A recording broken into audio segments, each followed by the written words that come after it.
Hi, everyone, and thank you so much for joining me today. Just want to first and foremost acknowledge the pain and suffering that we are going through as we stand in solidarity with all the Jewish people, all of Klal Yisrael. The horrors that are going on right now in Israel are absolutely unspeakable, and there will be links to donate in the bio, in this bio of this video. And I really don't have any words, honestly. But what I want to talk about today is related to a problem that I'm personally having. There's nothing really besides prayer, mitzvot, good deeds, and donating that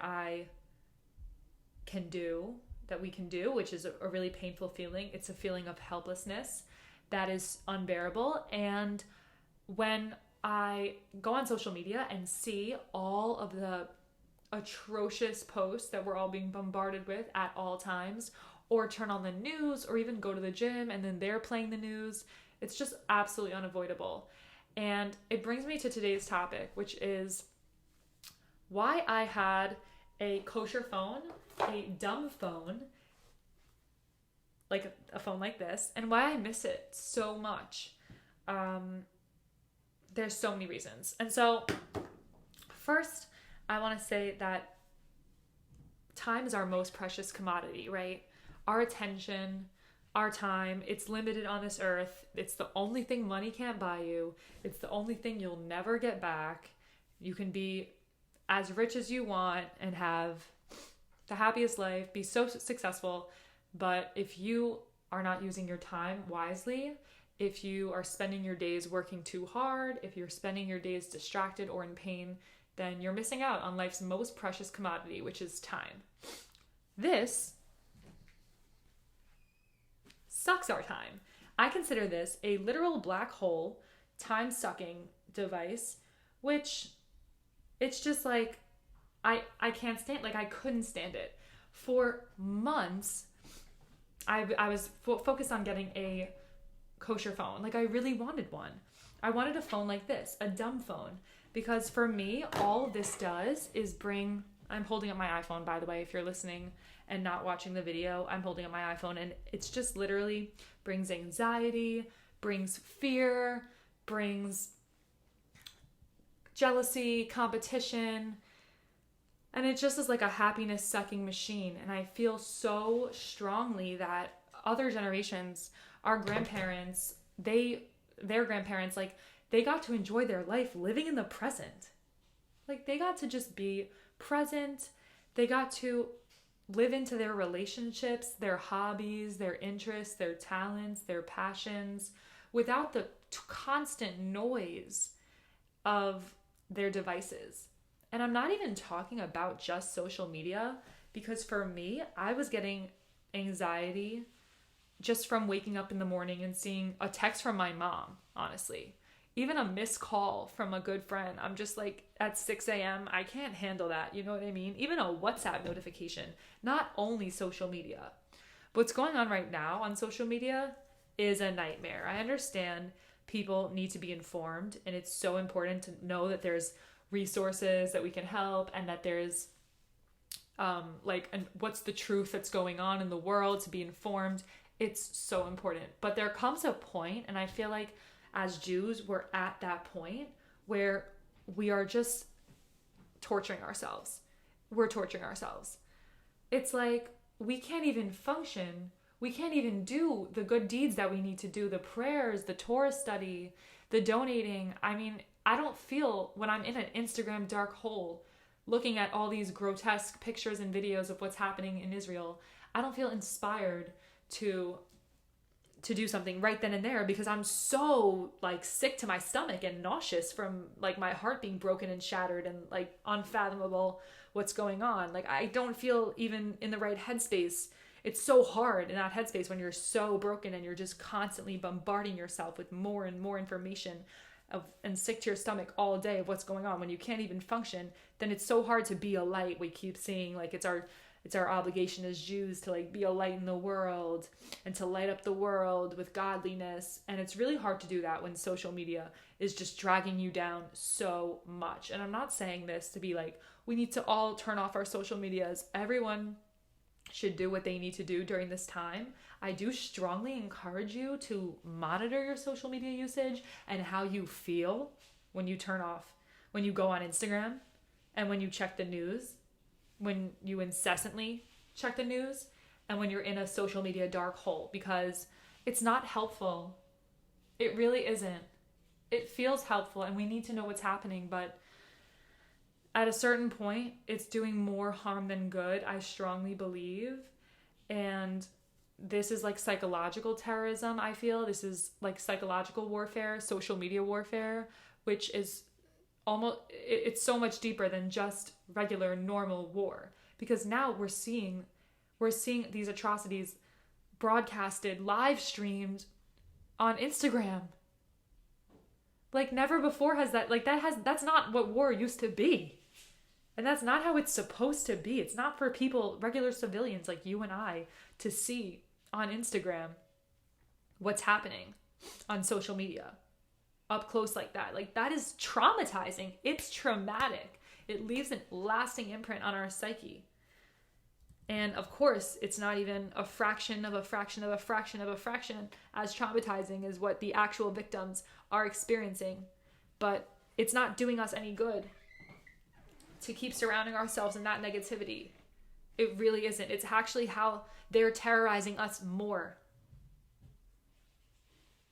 I really believe that. It's causing us more pain, less hopefulness, more brokenness. And so that is why I really want to go back to this phone.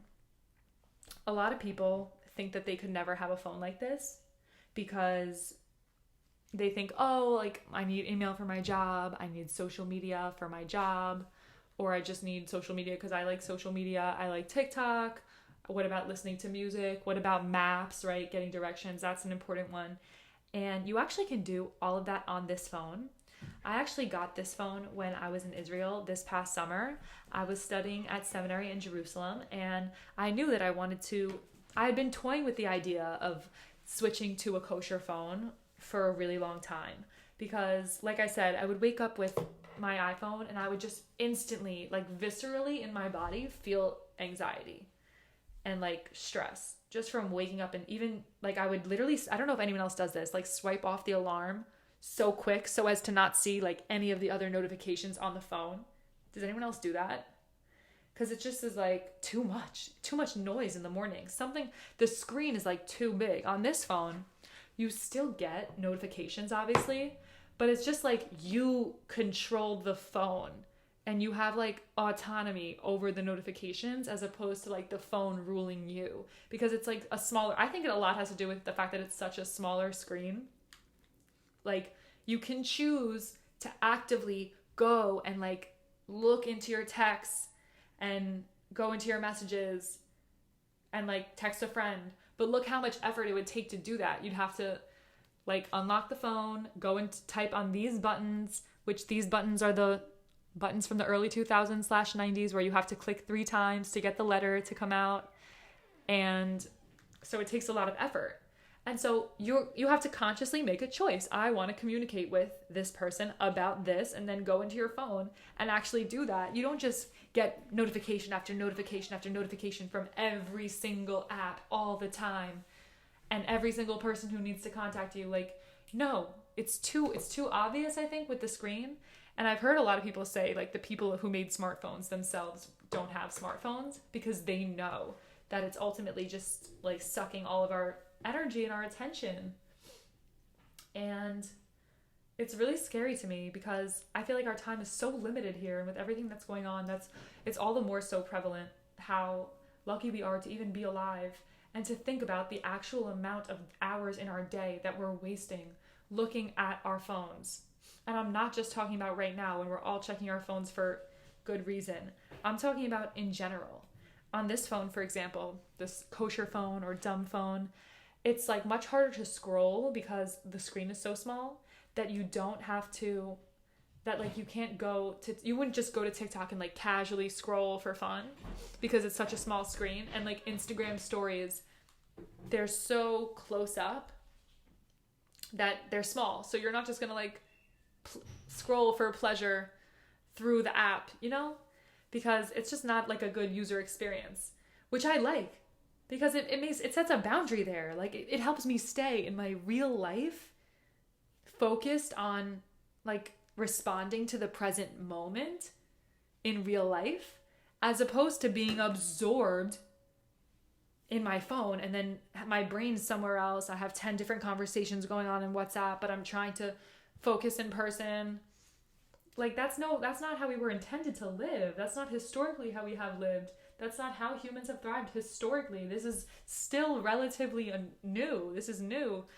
And I just feel like a lot of people think, oh, I'm not religious enough to have a kosher phone. I couldn't do this. And there's a million excuses. But I strongly encourage anyone who's like on the fence to remember, like, you don't have to be religious to prioritize your mental health and well-being. This is not about religion for me at all. This is a dumb phone. I've heard it's called a dumb phone. I've also heard it called a kosher phone because you can like set it so that certain apps don't show things on the internet that might be like more explicit content or like sexual content. And so I don't have it set that way. I needed social media for my job. So I literally had an Instagram here for my job and TikTok from this. So it wasn't even a kosher phone. Like I had web browsing, I had email, like it wasn't a kosher phone by that standard. But it still really limits how much you use it and in what way and the tie that it has on your life, the chokehold that it has on us. Like it's such a relief. I really miss it so much, as you can tell. And I just want to say that a lot of people are also scared, I think, about like judgment from other people, or it's so weird. I know it really is weird. Like I think it's cute, this phone, but I guess a lot of people might be scared of being judged for having a phone. That's so strange. But it's like, it's cool. Most people, when I took out this phone actually, and they saw it, they were very impressed. They asked me where I got it from. They told me they wanted to get it too. They'd also been thinking about it, but they couldn't do it for some sort of reason, some excuse. And then I just ended up convincing them to do it. And actually a lot of people did end up trying it because it makes such a big difference. It really does. And it's just so worth a try. They're so inexpensive that like you don't lose anything from switching your SIM card to like $100 kosher phone. You know what I mean? And it makes such a big difference in your mental health. I swear it's really more important now, I feel like, than ever to talk about this because social media right now is so honestly traumatizing to go on. But in general, it requires courage. It requires bravery. I'm not even someone who was addicted to social media before. I wasn't always posting on Instagram. I wasn't like constantly posting on TikTok or Twitter. But still, the way that we subconsciously harbor anxiety, that at least I did with my iPhone, it's like incessant. Like it just is like an underlying current of like waking up, like not wanting to check my phone, like automatically feeling my energy levels go down when I got a text or when I spent any time on social media on it. And I feel like my ideal would be to use this phone as my main phone and then this iPhone as an iPod Touch, essentially, because just for social media, because you can still get music, apps, you can get WhatsApp, you can get podcasts, you can get Instagram, you can get TikTok on a dumb phone. You can. You just can't get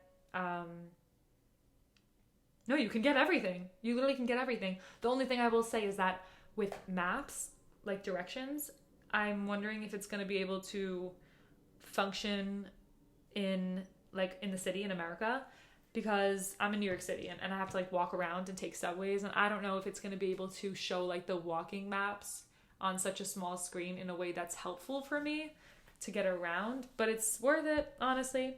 So I'm going to hopefully take this phone to the phone store and see if I can get it switched soon. I'll keep you guys updated how that goes.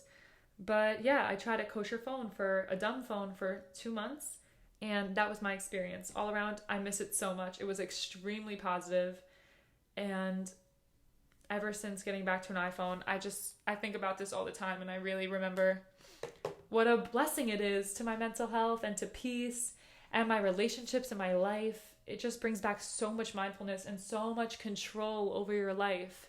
You can still be addicted to your iPod Touch, but it's not like an appendage. You know what I mean? Like our phone is like an extra hand for us, and it just is. It's honestly scary and doesn't do us any good. So that's all I have to say. And I'm sending everybody lots of love and empathy right now, praying for all of the Jewish people, all of Israel right now. And let me know in the comments what your thoughts are, and hope to speak to you guys soon.